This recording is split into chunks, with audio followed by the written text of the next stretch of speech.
माझे शिक्षक सहकारी आणि माझ्या लाडक्या प्रिय विद्यार्थी मित्रांनो, आज इयत्ता 10वीचा निरोप समारंभ. आनंदाची गोष्ट ही आहे की एका छोट्या विश्वातून तुम्ही मोठ्या विश्वात पदार्पण करणार आहात. शालेय जीवन म्हणजे एक छोटं विश्व असतं आणि त्यानंतर कॉलेजमध्ये जेव्हा तुम्ही जाल तेव्हा एक मोठ्या विश्वामध्ये तुम्ही पदार्पण करणार. त्यामुळे मला अतिशय आनंद होत आहे. आताच 10वीचे पेपर झाल्यानंतर रिझल्ट लागेपर्यंत तुम्ही मुलांनी काही ध्येय ठरवणार. कुणी डॉक्टर होणार, तर कुणी इंजिनियर, कुणी बँकिंग क्षेत्रात जाणार, तर कुणी आर्ट्स घेऊन मोठे अधिकारी बनण्याचं ध्येय निश्चित कराल याची मला खात्री वाटते. विद्यार्थी मित्रांनो, गेले वर्षभर तुम्ही मला खूप ऐकून घेतलं, त्याबद्दल मी तुमचे आभारी आहे. सांगायची गोष्ट ही की विद्यार्थ्यांचं जीवन कसं असलं पाहिजे, तर ते एका वाहत्या नदीसारखं असलं पाहिजे. जसं एक साचलेलं जे डबक्यातलं पाणी असतं, तळ्यातलं पाणी असतं, ते पिण्यायोग्य राहत नाही. कारण साचलेल्या पाण्यामध्ये अनेक जीवजंतू निर्माण होत असतात, त्यात दुर्गंधी निर्माण होत असते. परंतु हेच वाहतं नदीचं पाणी मात्र अतिशय निर्मळ पवित्र असं पाणी असतं. कितीही दगडधोंडे आले तरी सुद्धा ते पाणी त्या दगडधोंड्यांना पार करून आपलं ध्येय गाठण्यासाठी जणू काही त्याला ओढ असते. अशीच ओढ विद्यार्थ्यांना असली पाहिजे. म्हणून विद्यार्थ्यांनी आपलं जीवन एका नदीप्रमाणे असलं पाहिजे असं मला वाटतं. विद्यार्थी मित्रांनो, आपण मानव म्हणून जन्माला आलेलो आहोत. त्यामुळे आपल्यामध्ये जसे चांगले गुण असतात तसे वाईटही गुण असतात. पूर्णपणे चांगले गुण असणारा व्यक्ती आपल्याला शोधूनही सापडणार नाही, कारण चांगल्या वाईट गुणांचा माणूस पुतळा असतो. परंतु जे चांगले गुण आहेत त्याला आपण नेहमी बढावा दिला पाहिजे, ते वाढवण्यासाठी प्रयत्न केले पाहिजे. आणि त्याचबरोबर आपल्यातले दोष असतील, अवगुण असतील, ते मात्र दूर करण्याचा प्रयत्न केला पाहिजे. बऱ्याचदा आपण एखाद्या मित्राला सांगत असतो की मी तुला खूप चांगलं ओळखतो, परंतु स्वतःला मात्र ओळखण्याचं आपण जाणीवपूर्वक टाळत असतो. तर सर्वात अगोदर आपण स्वतःला ओळखलं पाहिजे की माझ्यात काय गुण आहे, माझ्यात काय दोष आहे. हे जर आपण ओळखलं तर नक्कीच आपण दोष कमी करून गुणांवरती जास्त भर देऊन अतिशय चांगल्या प्रकारे जीवन जगण्यासाठी ध्येय गाठू शकतो. आता आपल्याला बरेचदा माहिती आहे की काही मुलांचं अभ्यासात मन लागत नाही, अभ्यासात कमी असतात. तर अशा मुलांनी आपल्यातले दुसरे पण गुण शोधले पाहिजे की मला थोडा अभ्यास आवडत नाही किंवा माझं डोकं चालत नाही, तर मला असे दुसरे माझ्यात कुठले गुण आहे की मी त्या गुणांच्या आधारे मोठं प्रगती करू शकतो किंवा काही ध्येय गाठू शकतो. हा प्रयत्न प्रत्येक विद्यार्थ्यांनी केला पाहिजे. आपल्या डोळ्यासमोर सचिन तेंडुलकरचं उदाहरण घेता येईल की त्याचा अभ्यासात मन लागत नव्हतं, परंतु त्याचं क्रिकेट क्षेत्रामध्ये त्याने जी कामगिरी केलेली आहे तर ती अगदी जगप्रसिद्ध आहे, आपल्याला पाहायला मिळते. विद्यार्थी मित्रांनो, आता तुम्ही जसे मोठे होत आहात तेव्हा तुम्हाला अनेक गोष्टींना तोंड द्यावं लागणार, अनेक गोष्टींना सामना करावा लागणार. तेव्हा सद्सद विवेक बुद्धी ही प्रत्येकामध्ये जागृत असली पाहिजे. सद्सद विवेक बुद्धी म्हणजे एखादी गोष्ट करण्यासाठी ती चांगली आहे की वाईट आहे याचा विचार करून ती गोष्ट करणं, त्याला सद्सद विवेक बुद्धी आहे असं आपण म्हणू शकतो.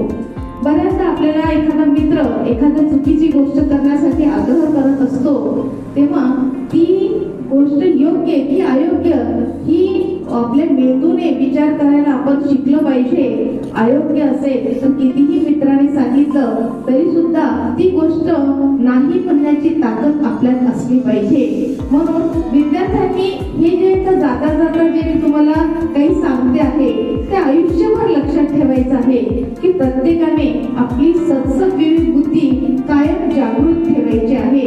म्हणजे आपण कधीही चुकीची गोष्ट किंवा चुकीचं काम करू शकत नाही.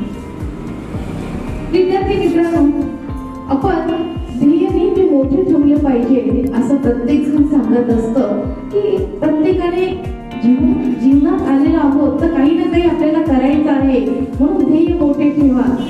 आणि ते ठेवत असताना तुम्ही आता 11वीला गेल्यावरती तुम्हाला बऱ्याच जणांना काही ना काही काम करावं लागणार आहे, घरात कुटुंबासाठी काहीतरी जॉब करावा लागणार आहे. तर तो जॉब करणं किंवा एखादं काम करणं म्हणजे आयुष्यभर तेच काम करणार असं होत नाही. तर ती आजची गरज आहे, परंतु ती गरज पूर्ण करत असताना आपलं ध्येय आपल्या डोळ्यासमोरून 1 मिनिट पण जाता कामा नये. हे इतकं ध्येयाने प्रेरित असलेला व्यक्ती आपल्याला बनायचं आहे. एक माझा मुलगा लहान असताना एक केळीवाला होता आणि तो दर 4 दिवसांनी आम्ही त्याला सांगायचो की 4 दिवसांनी आम्हाला एवढ्या केळी आणून दे. आणि त्याची बऱ्यापैकी आमच्याशी ओळख झाली होती. आज माझा मुलगा 30 वर्षाचा झालाय, परंतु आजही तो केळीवाला तशीच हातगाडी घेऊन तो केळी विकताना दिसतो. अतिशय वाईट वाटतं मला की प्रत्येक व्यक्तीने आपली प्रगती केली पाहिजे. आज आपण एखादी गोष्ट करतो आहे तर आयुष्यभर तीच गोष्ट करायची असं नसतं. त्याच विरुद्ध मी अजून एक उदाहरण देते की बिहारकडचा मुलगा पाणीपुरी विकणारा तो विद्यार्थी आमच्याकडे आलेला. त्याचा अभ्यासात काही मन लागलं नाही, त्याने 12वी काही दिली नाही, परंतु तो मुलगा त्याचा भाऊ पाणीपुरी विकायचा आणि तो एक कॅरेटमध्ये फळ घेऊन विकायचा टीव्ही सेंटरला. आणि 8-9 वर्षानंतर तोच मुलगा मला मोठ्या नाक्यात भेटला आणि त्याने सांगितलं की इथं मोठ्यासारख्या एरियामध्ये त्याने एक मोठं गोडाऊन विकत घेतलेलं आहे आणि ते गोडाऊनला पूर्ण वातानुकूलित म्हणजे एअर कंडिशन, ज्याला आपण कोल्ड हाऊस म्हणतो, की जिथं फळं ताजे राहतील असं त्याने ते गोडाऊन तयार केलेलं आहे. आणि तो मुलगा होलसेल फळांचा विक्रेता झालेला आहे आणि पूर्ण छोट्या मोठ्या व्यापाऱ्यांना तो फळ देण्याचं किंवा विकण्याचं काम तो करतोय. याला म्हणतात प्रगती. कारण एकाच गोष्टीत अडकून म्हणजे आयुष्यभर तो कॅरेटमध्येच फळ विकत नसून त्याने आपली प्रगती केलेली आहे. आज तो 1200 स्क्वेअर फीटच्या घरात राहतोय आणि अतिशय प्रगती त्याने केली. म्हणजे अभ्यासात जरी कमी असला तरी त्याने व्यवसायामध्ये एवढं छान यश संपादन केलंय तर मला ती गोष्ट खूप कौतुकास्पद वाटली. विद्यार्थी मित्रांनो, मी तुम्हाला बऱ्याचदा सांगत असते की व्यसनापासून दूर राहा आणि राहिलंच पाहिजे, कारण तुम्ही माझे मुलं आहात. आयुष्यामध्ये ही गोष्ट कायम लक्षात ठेवायची की आपण माणूस म्हणून जन्माला आलेला आहे तर आपण या गोष्टी नक्कीच टाळू शकतो. कारण खाण्यासारखं दुसरं खूप काही निसर्गाने आपल्याला दिलेलं आहे, तर आपण चांगल्या गोष्टी खाऊन चांगलं जीवन जगू शकतो. दुसरं व्यसन आपल्याला टाळायचं आहे ते म्हणजे मोबाईलचं व्यसन टाळायचं आहे. आज मोबाईल ही एक अपरिहार्य गरज बनलेली आहे आणि प्रत्येकाच्या हातात गरज असो नसो मोबाईल हा असणारच आहे.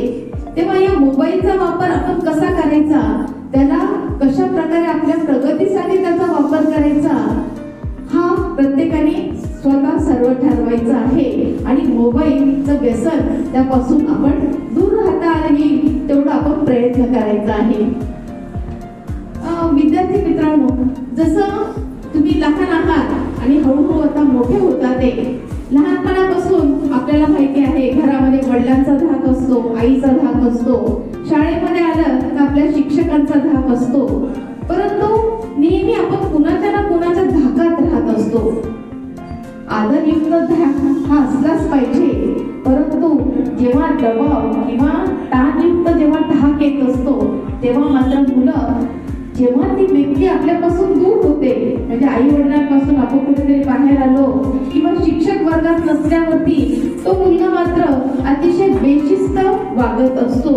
म्हणून मी या क्षणी तुम्हाला एकच सांगू इच्छिते की नेहमी आपला स्वतःला धाक असला पाहिजे. स्वतः आपले संस्कार आपण स्वतः द्यायचे आहे, कारण आई वडील एक ठराविक वयापर्यंत आपल्या सोबत असतात, नंतर सर्व काही जीवन आपल्याला व्यतीत करायचं आहे. त्यामुळे स्वतःला शिस्त लावणं, स्वतःला एखाद्या गोष्टीचा धाक लावणं म्हणजे तुम्ही जगाच्या पाठीवर कुठेही असलात तरी सुद्धा तुम्ही चुकीचं वागणार नाही, चुकीची कुठली गोष्ट खाणार नाही, कारण तुमचा स्वतःला धाक असणार. तेव्हा इतरांचा धाक बाळगणं चांगली गोष्ट आहे, परंतु स्वतःचा धाक असणं ही सर्वात उत्तम गोष्ट आहे असं मला वाटतं. विद्यार्थी मित्रांनो, आपल्या जीवनात सगळंच काही आपल्या मनासारखं होत नसतं. बऱ्याचदा आपल्या मनाविरुद्धही बऱ्याच गोष्टी घडत असतात. तेव्हा आपल्याला बऱ्याचदा नैराश्य येत असतं. एखाद्या व्यक्तीकडून नकार येणं किंवा एखाद्या गोष्टीमध्ये आपण नापास होणं, चांगलं परफॉर्म नसणं, हे सुद्धा खूप मोठं नैराश्याचं कारण असू शकतं. परंतु आयुष्यामध्ये कितीही नैराश्य आलं, कितीही डिप्रेशन आलं, तरीही नेहमी आपल्या आई वडिलांचा चेहरा जर आपण डोळ्यासमोर ठेवलं तर मला वाटतं कुठल्याही नैराश्यातून, कुठल्याही डिप्रेशन मधून बाहेर पडण्याची ताकद आपल्या आई वडिलांच्या चेहऱ्यामध्ये आहे. कारण ज्या कष्ट करून आपल्याला आई वडिलांनी वाढवलेलं आहे किंवा आपल्याला जे घडवण्यासाठी आई वडील प्रयत्न करतात, हे जेव्हा तुम्ही आई वडील बनाल तेव्हाच तुम्हाला कळणार आहे की आई वडील आपल्यासाठी काय करतात. त्यामुळे कुठलंही चुकीचं काम करण्याच्या अगोदर आई वडिलांचा चेहरा आपल्या डोळ्यासमोर नेहमी आणावा असं मला वाटतंय. विद्यार्थी मित्रांनो, मी मुलांना नेहमी शिक्षणाबद्दलचं महत्त्व सांगत असते. जसं आपण वाचाल तर वाचाल, वाचन आपल्यासाठी किती महत्वाचं आहे, तसं शिक्षणही आपल्यासाठी किती महत्वाचं आहे. आपण जर शिक्षण घेतलं नाही तर आयुष्य आपलं किती कष्टमय जाऊ शकतं याचे बरेच उदाहरणं मी आतापर्यंत सांगितलेलं आहे. सरते शेवटी तुम्हाला एक उदाहरण सांगते. माझे वडील क्लास 1 अधिकारी होते, त्यामुळे आम्हाला एक क्वार्टर मिळालेलं होतं. त्या ठिकाणी माझा भाऊ ज्या शाळेत जात होता त्याच क्वार्टरचा वॉचमनचा मुलगा सुद्धा त्याच शाळेत जात होता आणि बऱ्याचदा येताना जाताना ते सोबत असायचे. काही दिवसानंतर दिवाळीचा सण आला आणि वॉचमॅनने त्याच्या मुलाला टी शर्ट आणि जीन्सची पॅन्ट विकत घेऊन दिली. विचार करा, त्या काळामध्ये टी शर्ट घेणं किंवा जीन्सची पॅन्ट घेणं ही खूप मोठी गोष्ट असायची. अतिशय साधी जीवनशैली होती, साधी राहणी होती. मात्र अभ्यासाने नेहमी प्रेरित असलं पाहिजे असं आमच्या आईवडिलांना वाटायचं. तर त्यावेळेला माझ्या भावाने वडिलांकडे खूप आग्रह केला की मलाही टी शर्ट हवा आहे, मलाही जीन्सची पॅन्ट हवी आहे. परंतु तेव्हा माझ्या वडिलांनी ती गोष्ट घेण्यासाठी नकार केला. तेव्हा माझ्या भावाने 2 दिवस तो जेवला नाही आणि स्वतःला रूम मध्ये बंद करून घेतलं की त्याला तो टी शर्ट हवा होता. एक वॉचमॅनचा मुलगा टी शर्ट घेऊ शकतो, जीन्स घेऊ शकतो, तर तुम्ही का नाही मला देऊ शकत, म्हणून त्याने खूप त्रागा केला.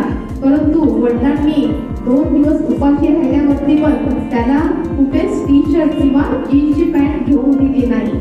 बाबा तू कमव, तू मोठा हो आणि कमव, तुझ्या पैशातनं तू टी शर्ट जीन्सची पॅन्ट घे असं त्यांनी सांगितलं. म्हणून रागारागात त्याने 2 दिवस नाही तर परीक्षा येईपर्यंत, तुमच्यासारखाच तो 10वीला होता आणि खूप त्याने अभ्यास केला रागात की मी माझ्या कष्टाच्या पैशातून टी शर्ट आणि जीन्सची पॅन्ट घेऊन दाखवेल. आणि त्याचा अभ्यास एवढा छान झाला त्या काळामध्ये. रागात का असेना, रागाचा वापर आपण कधी कधी विध्वंसक करत असतो किंवा काहीतरी तोडफोड करण्यात करत असतो, आरडाओरड करतो, परंतु त्याने तो रागाचा उपयोग अभ्यास करण्यासाठी घालवलेला आहे. आणि त्याचाच परिणाम असा झाला की 10वीला त्याला खूप छान टक्के मिळाले. नंतर त्याचा पुण्याला नंबर लागलाय, पुण्याला त्याने इंजिनिअरिंग केलं आणि 5 वर्षानंतर जेव्हा त्याला छान प्लेसमेंट मिळाली, 1 वर्ष जॉब केल्यानंतर त्याने कार घेतली आणि जेव्हा तो कार घेऊन आला परत क्वार्टरला, तेव्हा तोच वॉचमॅनचा मुलगा वॉचमॅन म्हणून काम करताना दिसला आणि माझ्या म्हणजे माझ्या भावासाठी त्याने दरवाजा, मोठे गेट जे होतं ते उघडताना त्याने पाहिलेलं आहे. तेव्हा त्याच्या लक्षात आलं की आपले आई वडील आपल्याला जे सांगतात आपल्याला कधी कधी पटत नाही, आपण खूप विरोध करतो, परंतु आई वडिलांनी जेही काही निर्णय घेतले असतात, जेही काही सांगतात ते आपल्या भल्यासाठीच असतात. आणि माझ्या भावाने त्यानंतर जे यश संपादन केलं आणि तो वॉचमॅनचा मुलगा एक म्हणजे जेव्हा अभ्यासाचे दिवस आहे तेव्हा त्याने खूप मौज मजा केली, तेव्हा मात्र आयुष्य त्याचं खूप कष्टमय गेले. आयुष्यभर तो वॉचमॅन म्हणूनच राहिलेला आहे. विद्यार्थी मित्रांनो, हे जे मी तुम्हाला वेगवेगळे अनुभव सांगितले, वेगवेगळे उदाहरण दिले, हे सांगण्यामागचा माझा एकच हेतू आहे की तुम्ही या उदाहरणातून खूप काही धडा घ्या, खूप काही शिका आणि खूप मोठं व्हा, खूप अभ्यास करा, चांगल्या पदावरती विराजमान व्हा. आपल्या आईवडिलांचं, आपल्या शाळेचं, आपल्या गावाचं, आपल्या राज्याचं आणि परिणामी आपल्या देशाचं नाव उज्ज्वल करा. एक चांगला माणूस घडा, हेच मी प्रत्येकाला सांगणार आहे. आणि तुम्ही सर्वांनी माझं बोलणं शांतपणे ऐकून घेतलं त्याबद्दल मी तुमची खूप खूप आभारी आहे. आणि संयोजकांनी मला इथं बोलण्याची संधी दिली त्याबद्दल मी त्यांचेही खूप आभारी आहे. Thank you very much.